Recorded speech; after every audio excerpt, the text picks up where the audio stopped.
Hi, Michael Gaffney. Today we're gonna learn how to do a hand-tied bouquet. It's simple. I'm starting with kale. We all love kale. I'm gonna throw in a lily, cross to the left, turn to the right, throw in some grevillea. It works with any nice mass flower, which means flowers that are a ball on the end of the stick. I'm creating these flowers for you. I hope you're having a good morning. If no one's brought you flowers in a while, well, we're taking care of that today.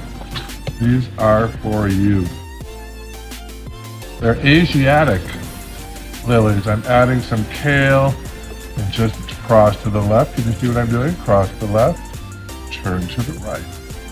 Add some more kale. Everybody loves kale this time of year. There's your close-up. Cross to the left, turn to the right.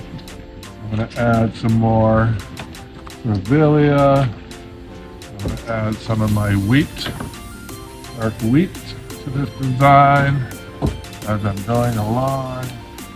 Mix and match. I can do it practically with my eyes closed. See? It works every time. All I do is make sure it's pretty flat. There it is so far. Now I'm going to cheat and look for any holes where I need to put some more stuff. Like right over here. Pull that up. And now, maybe a little more, maybe another kale, why not? A little more grevillea right there, right there. This is what I call tweaking. And on this side, right there, over here. Now comes the fun part. There's your bouquet.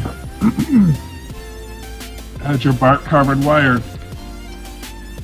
Twist this really hard. Bring your two pieces together. Pinch it. Spin your bouquet. Tight. Tight. I get a tight grip. Like that. You're going to cut it straight across. Squeeze these together. You're going to clean all this off. I'll do that later. But nice clean stems. I'll clean a little of it now. Nice clean stems. Chop it straight across.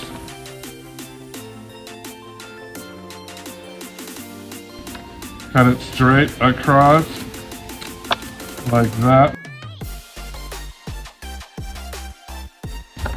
Then you're going to clear the runway. This is how you get it to stand on its own two stems. That's where we're at so far. You're going to drop it and tap it. Now look what happens. It's opening up. The more I tap it, the more it opens. There you go. Wait till those lilies open up. It'll be a giant ball of lilies. Yes, you're going to clean all that off. We'll do that later. Flowerschool101.com. Good morning. These flowers are for you.